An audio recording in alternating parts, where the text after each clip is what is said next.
Welcome to the Making Sense podcast. This is Sam Harris. So the reckoning has arrived. Donald Trump has been reelected President of the United States, and it seems like he's going to have both houses of Congress. Of course, we know he already has the Supreme Court. And the question is, what to make of all this? Why did he win, and why did the Democrats lose? Well, first, we should acknowledge that this is the greatest comeback in American political history. It's as if Nixon got reelected to a second term after Watergate. It's better than that. Or worse, depending on what you think about Trump. Luckily, I hedged my bet here, and I never said anything too critical about the man. I've always been very respectful of him and Elon and the other innovators they have around them. I mean, let's be honest, these guys just want to make America great again. Can't you just give them a chance? All kidding aside, I will let you know when I receive my first audit from the IRS. But what I think is needed now is an honest assessment of why Trump won. Because it says a lot about our country that he did. It says a lot about how divided we are. It says a lot about the state of the media and the effects of social media. But above all, it says something that the Democratic Party and our elite institutions need to hear. Now, obviously, Trump's win and Harris's loss were determined by many factors. And I think everyone's in danger of believing that their pet issue explains everything that happened on Tuesday. Now, you could certainly make the case that it was immigration and the southern border, or it was inflation and the cost of groceries.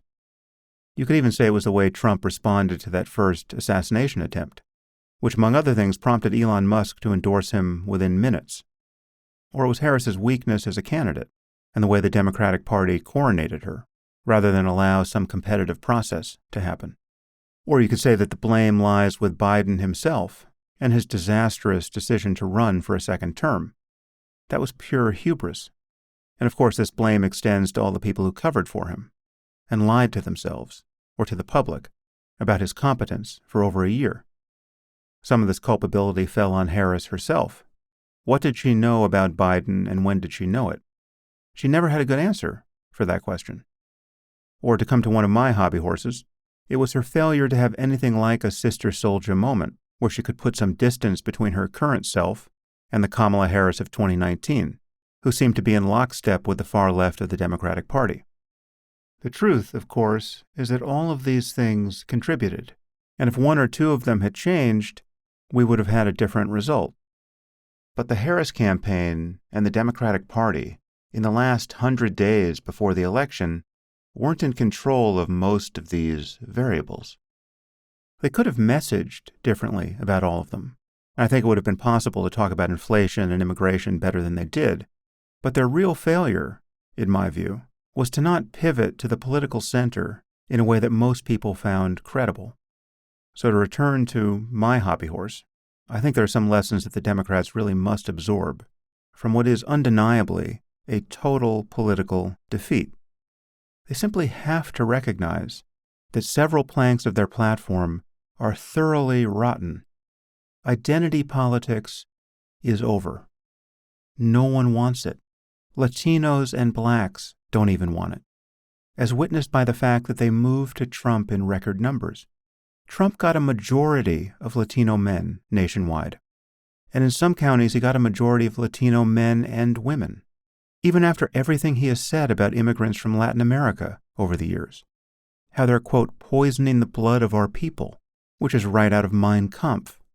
A comedian calls Puerto Rico a pile of garbage at a Trump rally, and the entire Democratic machine and all of liberal media seize upon it like a nuclear bomb has just vaporized an American city, and no one cared. Identity politics is dead, and we have to bury it. Okay, there's one species of identity politics that had an enormous effect on this election, and most Democrats don't seem to realize it. Around 0.5% of American adults identify as transgender or non-binary. That's 1 in 200 people. And yet the activism around this identity has deranged our politics for as long as Trump has been in politics. One lesson I would be quick to draw from this election is that Americans aren't really into seeing biological men punch women in the face at the Olympics. And if that sounds like transphobia to you, you're the problem. Political equality, which we should want for everyone, does not mean that trans women are women. Trans women are people and should have all the political freedom of people. But to say that they are women and that making any distinction between them and biological women for any purpose is a thought crime and an act of bigotry, that is the precept of a new religion. And it's a religion that most Americans want nothing to do with. I want to be very clear about this. I have no doubt that there are real cases of gender dysphoria. And for those people, we should want to give them all the help they need to feel comfortable in their own bodies and in society. How we think about this, how we understand it scientifically, all of that is still in flux. But there are 4-year-olds who, apropos of nothing, will claim to be in the wrong body. They're born a boy, but they insist that they're really girls, and they never waver from this.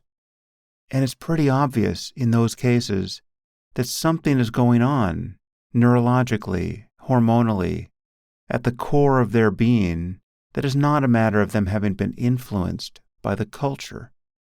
But conversely, there now seem to be countless examples where the possibility of social contagion is obvious, where due to the success of trans activists in changing institutions, these kids are effectively in a cult, being brainwashed by a new orthodoxy.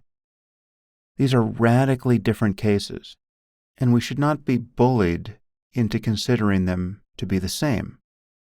I've spoken to many Democrats in recent years and over the course of this election, and a shocking percentage of them imagine that all the controversy about trans rights and gender identity in kids is just right-wing bigotry and a non-issue politically, whereas it is obvious that for millions of Americans, it might as well have been the only issue in this election. Not because they are transphobic assholes, but because they simply do not accept the new metaphysics and even new biology mandated by trans activists and the institutions that they have successfully bullied and captured. And it's important to say that not all trans people agree with what these activists say and do. Having the thought police suddenly proscribe the use of the term woman and demanding that we speak instead of birthing person or menstruators or people with ovaries or some other Orwellian construction designed to test everyone's patience and sanity, the sight of people being deplatformed on social media or fired from universities for merely stating that there are two biological sexes. I actually know a professor who lost her job at Harvard over this. Witnessing an epidemic of gender confusion spread through our schools, when people with their own eyes could see that this was a social contagion, being encouraged by the schools themselves, the ultimate fruition of which in many cases is irreversible medical procedures. We've got an epidemic of teenage girls wanting double mastectomies, and some are actually getting them based on ideas being spread on TikTok. And any parent who resists this trend gets demonized and under certain conditions could lose custody of their kids. Well, congratulations, Democrats. You have found the most annoying thing in the fucking galaxy and hung it around your necks.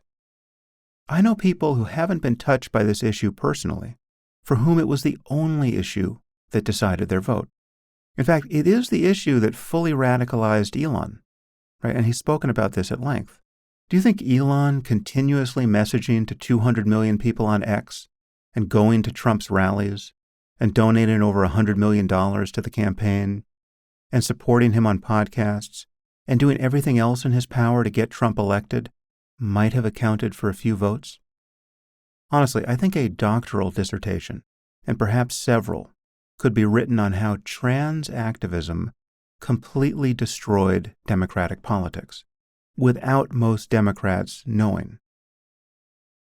Of course, people will be doing an autopsy on this election for quite some time, but there is some polling already that suggests that cultural issues in general, and this issue in particular, were the greatest drivers of swing voters turning to Trump. For the purpose of this poll, a swing voter is defined as those who are undecided in the presidential race or who have changed their voting preference since 2020, voting Democrat in one election and Republican in the other, or they were independents who had either indicated that they split their votes between Democrats and Republicans or who hold either a favorable or unfavorable view of both Trump and Harris. Right, so these were the people whose votes were in play. And according to this poll over at blueprint2024.com, titled Why America Chose Trump, Inflation, Immigration, and the Democratic Brand, when you segment the respondents in this way, for these swing voters, the strongest predictor of a vote for Trump was their response to the following statement. Kamala Harris is focused more on cultural issues like transgender issues rather than helping the middle class. Right, so transgender issues are flagged as the example of progressive politics in the Democratic Party. Now, you might want to say that neither Harris nor Biden campaigned as a vocal trans activist, and that's true. But honestly, if you wanted to account for Harris's loss and Trump's win in the briefest possible space, and also indicate the hold that the far left has had over Democratic politics and the Biden administration, I think it would be hard to do better than to juxtapose the following two facts. On his first day in office, President Biden signed an executive order ensuring that trans girls could have access to girls' restrooms, locker rooms, and girls' sports. It took him 2.5 years to sign an executive order addressing the chaos at the southern border. Why did he wait so long? Because the far left has always said that a concern about the southern border is racist. What more needs to be said about the degree to which the Democratic Party and the Biden administration lost touch with the will of the American people? As for the topic of trans rights and gender dysphoria, what Harris needed to do, at a minimum, is express her understanding that this issue is complex, that there's a legitimate concern about social contagion, that in certain cases there's a conflict between giving trans women and girls everything they want and protecting the rights of biological women and girls.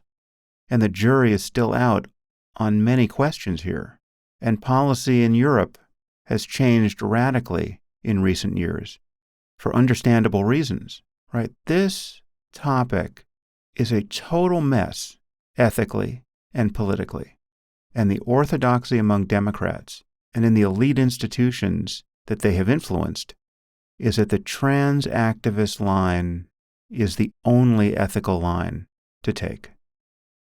But the truth is, every shibboleth that came out of the far left in recent years contains within it the same recipe for the destruction of democratic politics. Each is like an evil hologram. I mean, take the term Latinx. Who was that for? Only 3% of Latinos are in favor of this silly rebranding of their ethnicity. Again, Trump did better among Latinos than any Republican in memory. Do you think it was because there wasn't enough identity politics rammed down their throats from the left? Do you think they just need to see some more white people admonished for the sin of cultural appropriation? You think another lecture about sensitive Halloween costumes might do the trick? Much of Democratic politics has become a bad SNL sketch. Democrats simply have to understand that this is one of the reasons that we're getting 4 more years of Donald Trump. 4 more years of this man holding more power and responsibility than any person on earth. If it sounds like I'm blaming far-left activists for this, along with everyone who bent the knee to them, I am. Sure, inflation didn't help, but the Harris campaign and the Democratic Party couldn't change the price of groceries. They could control whether the vice president gave a rational accounting of why she no longer supports taxpayer-funded gender reassignment surgeries for undocumented immigrants in detention. You know how many ads the Trump campaign ran on that issue? In some markets, it was 1/3 of their ad spend. She's for they, them. He's for you. Someone find me the video where Harris made any sense at all on this topic. And the same can be said for all the other cultural issues that have been poisoned by the far left. Literally everyone I know who voted for Trump, and this includes some extraordinarily influential people, like Elon, literally everyone was focused on cultural issues. It wasn't inflation for them.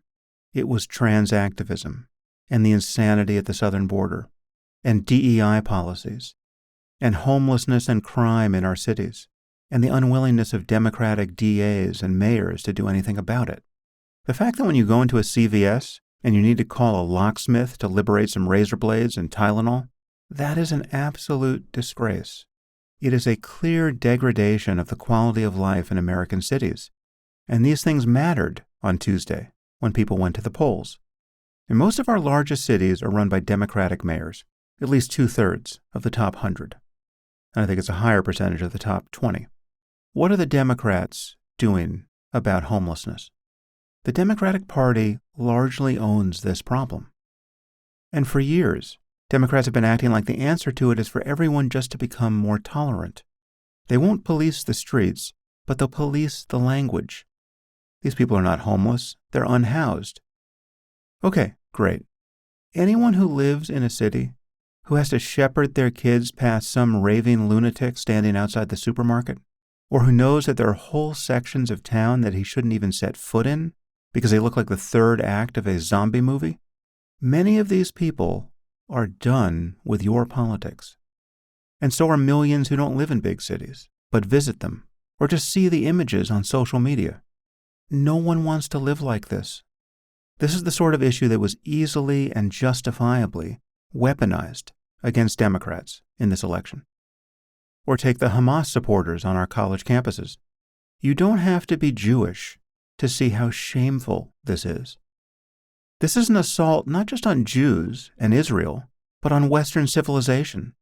Or let's just call it what it is, real civilization.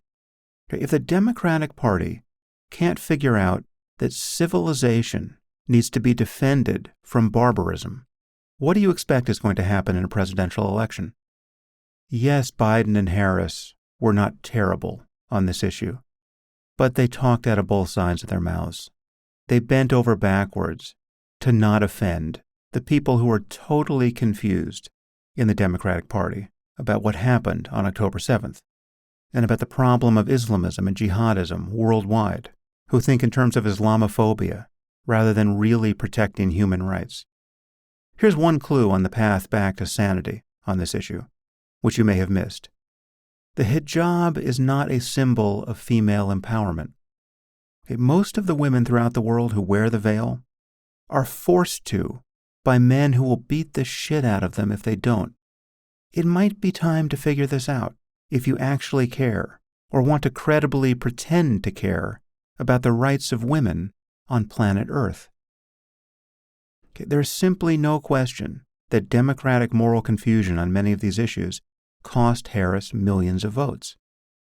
So that's the reckoning that has to happen now among Democrats. And I hope it does. But the concern now is that 4 more years of Trump and Trumpism will prevent it. Trump is such a provocation to the left and to liberal institutions that Democrats could find themselves doubling down on all their delusions.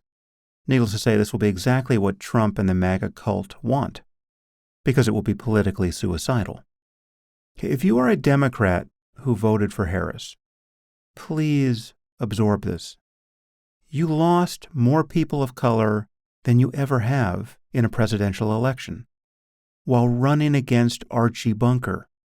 Worse, Trump is actually supported by real racists and white supremacists, and that still wasn't enough of a problem. Who do you think your identity politics is for? You're really going to keep celebrating pornographers of racial grievance like Ta-Nehisi Coates and Ibram X. Kendi? Should we just give another Pulitzer Prize to the 1619 Project and congratulate ourselves? You really think racism is the problem in America? And what we saw this week was just a victory for white male identity politics? That's how you're going to explain Trump's popularity at this point? Trump gained support from every racial group except white people, right, where he lost 1 percentage point when compared to 2020. You're going to chalk that up to racism?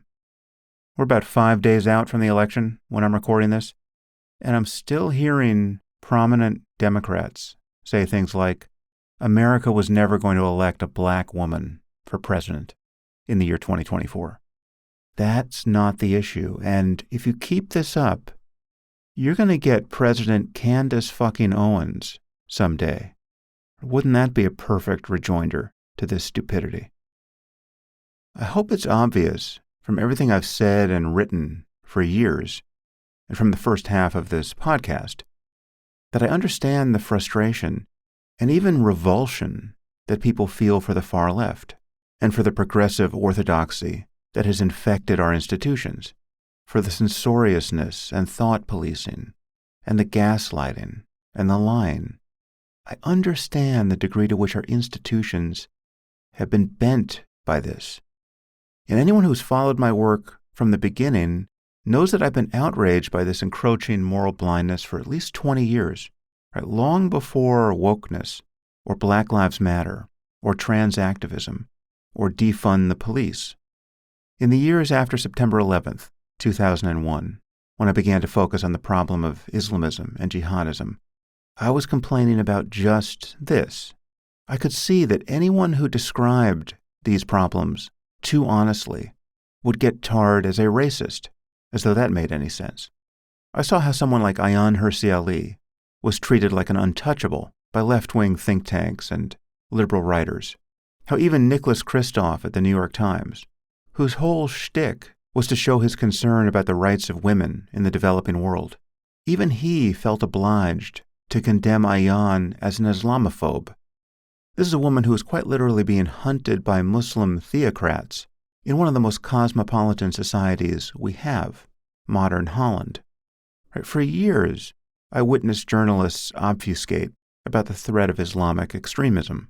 Someone was found just stabbing people in a European city or mowing them down with his car, shouting Allahu Akbar, and it would be reported that the motive for the crime was still mysterious, and the perpetrator would be described at most as an immigrant.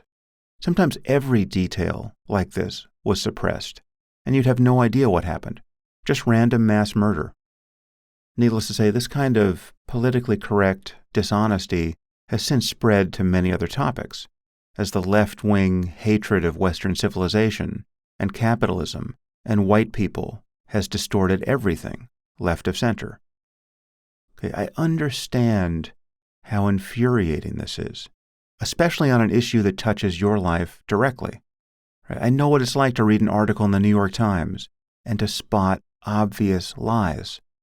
But the alternative to the failure of journalism simply isn't the fire hose of lies and half-truths and conspiracy theories that you find on X.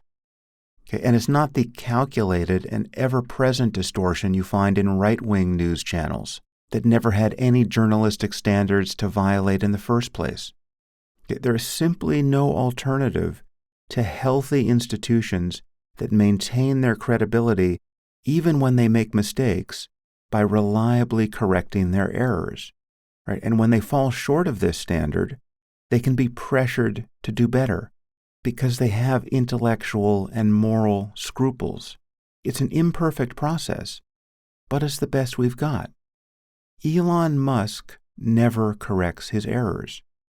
Tucker Carlson never corrects his errors. Donald Trump never makes errors because he never stops lying. He's playing tennis without the net, and his fans love it. Putting your faith in deranged personalities isn't a viable alternative to having truly liberal institutions that you can trust and that can be obliged to earn your trust back when they fail. I understand how satisfying it is to find a new bully to beat up the other bullies who've been making you miserable. Okay, but the problem is, this new bully is worse, right? This new bully has no principles. This new bully has no journalistic or academic or scientific conscience to appeal to. Whatever might be wrong with a person like Anthony Fauci or Francis Collins or any of the other doctors who have been demonized right of center for their approach to setting COVID policy, at least they are real doctors and scientists who have some professional scruples and reputations to protect among people who actually know something about medical science. RFK Jr. has none of that. He's just a cowboy taking shots at the establishment. The Joe Rogan podcast is not a substitute for the Wall Street Journal or the Kennedy School at Harvard. It is simply not progress to have a comedian like Dave Smith, who's apparently done his own research, interviewed about the history of the Middle East or the war in Ukraine like he's the next Henry Kissinger. All of this free access to information is making us dumber. Of course, I blame Trump and social media for how divisive our politics have become. Trump is what you get when 51% of a society just declares bankruptcy on core moral values and political principles and journalistic ethics and necessary institutions. There is no real defense of Trump and Trumpism. All his defenders act like his critics just don't like the man's style. He's just too crass or bombastic. Or they think we're worried about hypothetical things that might never happen. We're worried he might become a fascist in the future. And needless to say, these concerns are telltale signs of Trump derangement syndrome. But none of that is true. Right? The problem with Trump isn't his style, and it's not merely what might happen in the future. The problem is what has already happened. It's the damage that Trump has already caused to our democracy. And it's the fact that he has turned the Republican Party into a personality cult that celebrates all this damage as a sign of progress. For instance, while many of us really wanted Kamala Harris to win on Tuesday, we are also breathing a sigh of relief that she didn't win by a very narrow margin. Why are we relieved about this? Because Trump and Elon and several other high-profile freaks spread so many lies and conspiracy theories about election fraud that they effectively rigged our society to explode. On the day of the vote, Trump and Elon were both spreading lies about a terrible fraud being perpetrated in Pennsylvania. Now that Trump won, where's the concern about fraud? It just evaporated. I guess Elon looked into it and our voting machines are fine now, right? Pay attention to what happened here. These guys imposed a serious risk of injury on our whole society for purely selfish reasons. And the fact that we're now relieved to have avoided a civil war is itself an injury to our democracy and to our social order. Is this too ethereal a point to understand? If someone rigs your house to explode, and the bomb just happens to not go off for reasons that they didn't actually control, it seems to me that they don't get to say, well, no harm, no foul. Let's just move on. Let's agree to disagree about what happened here. No, you put our whole democracy at risk with your lies.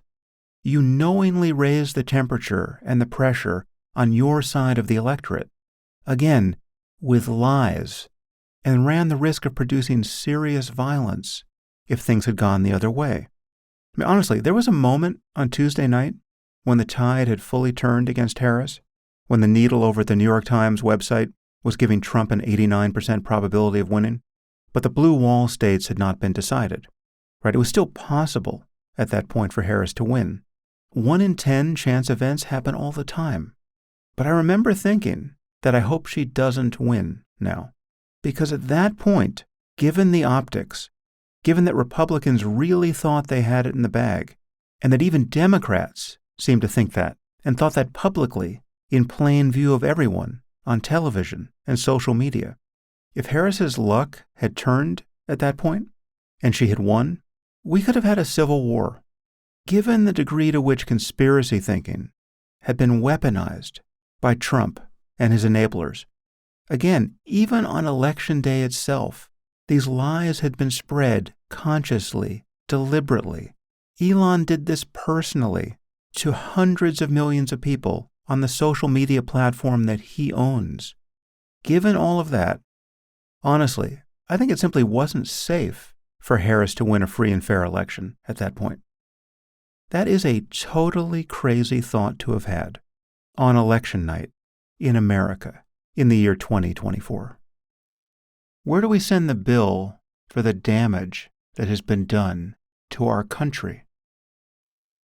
Half of our society just elected a man to the presidency who they know would not have accepted the results of the election had he lost. Vice President Harris conceded the next day, as everyone knew she would. There is probably no one who supported Trump who thinks that he would have done what they fully expected Harris to do, which is to protect the most important norm of our democracy, the very thing that makes it possible, the peaceful transfer of power. And the astonishing thing is that Trump supporters are totally okay with this asymmetry. They expected Harris to concede and would have demanded that she do it, and yet they know Trump wouldn't have conceded if he lost, understanding all the risk this would have posed to our social fabric, and they are fine with that. That is already the ruination of our politics. That is what the path to fascism looks like.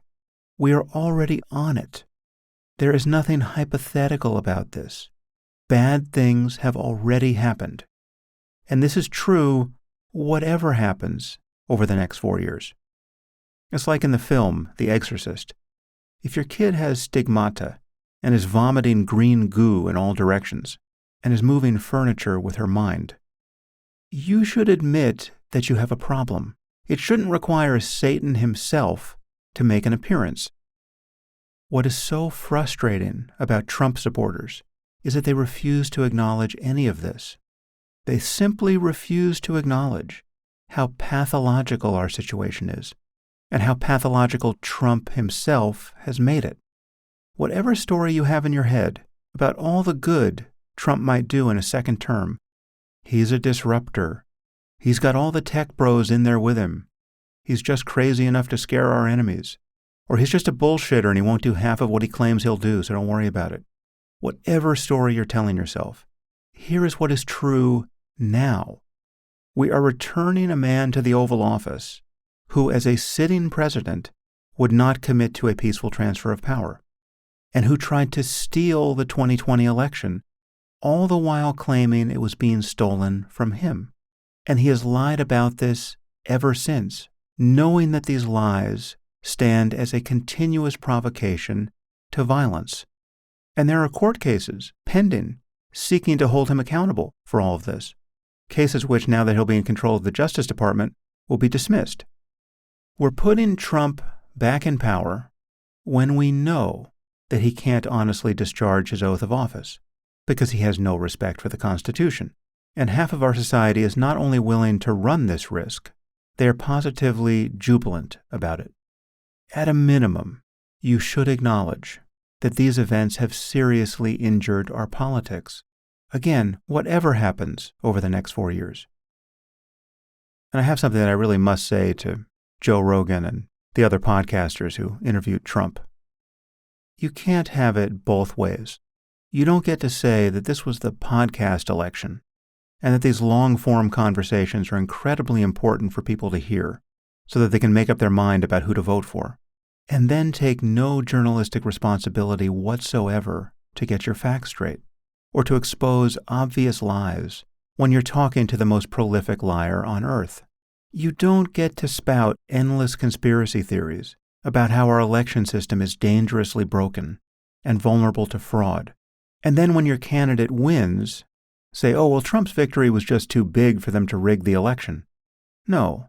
How about realizing that there was nothing significantly wrong with our election system in the first place, and that all these concerns about fraud were lies coming from your candidate and his surrogates, and they were telling these lies in preparation for not accepting the results of the election had he lost. And you let your platform be used for that purpose by people who were willing to shatter our politics and even risk provoking a civil war out of personal self-interest. Every podcaster who interviewed Trump managed to make it seem like all the bad things that have ever been said about him were the result of some left-wing elite media conspiracy. Right? To interview Trump or his surrogates responsibly would have required that you put them on the spot for any number of odious things he has said and done, and for things he said he intends to do in his second term, all of which are well documented, and many of which should be totally disqualifying in a presidential candidate. It's not enough to just turn on the microphones and have a conversation. And it doesn't matter that it's 3 hours long, if all you're going to do is launder the man's lies by ignoring them in the interests of maintaining good vibes. There is a complacency and an amorality to the way you approach this that was actively harmful. And all you people with Twitter files derangement syndrome, just how fair and balanced are things over there at X now? Is it the bastion of free speech you were hoping for? You think having a platform run by a manic billionaire who doesn't trust any of his own moderators to vet information, so he fires them, but trusts random conspiracists and lunatics, so he personally amplifies their lies to 200 million followers? You think this is progress? Do you think you'd feel the same way if a left-wing billionaire was boosting activist garbage to his 200 million followers every hour on the hour? And perhaps a note to journalists and scientists and writers and people with actual reputations to protect and lives to live. None of this gets any better until you all decide to leave X. You know it's a cesspool. You know it's harming our society.